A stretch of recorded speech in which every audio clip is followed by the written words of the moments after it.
Pour plus de 6 Français sur 10, le procès de Jean-Luc Mélenchon qui s'est ouvert aujourd'hui n'est pas un procès politique. Résultat du sondage Odoxa Densu Consulting pour France Info et Le Figaro. Ce procès pour rébellion se déroule aujourd'hui au tribunal de Bobigny. Le patron de la France Insoumise est jugé avec d'autres cadres du parti pour sa conduite lors de perquisitions houleuses il y a un an. Autre enseignement de cette étude, la cote de popularité de Jean-Luc Mélenchon s'effondre. 28% des personnes interrogées ont une bonne opinion de lui. C'est 14 points de moins qu'il y a 2 ans. Le président de la Commission européenne estime ce soir qu'un accord sur le Brexit est possible avec Londres. Jean-Claude Juncker évoque un compromis sur la frontière entre l'Irlande du Nord et la République d'Irlande.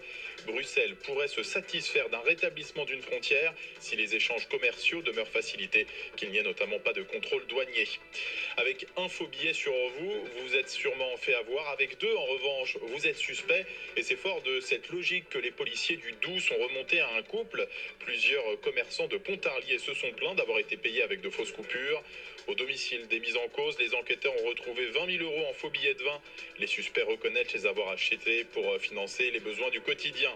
Et puis ça vient de se terminer entre Rennes et le Celtic Glasgow. Première journée de la Ligue Europa de football. Match nul 1-1 à domicile pour les Bretons contre les Écossais. Et puis dans 10 minutes, c'est Saint-Etienne qui entre en piste. Les Verts jouent sur la pelouse belge de la Gantoise. France Info. Et tout est plus clair.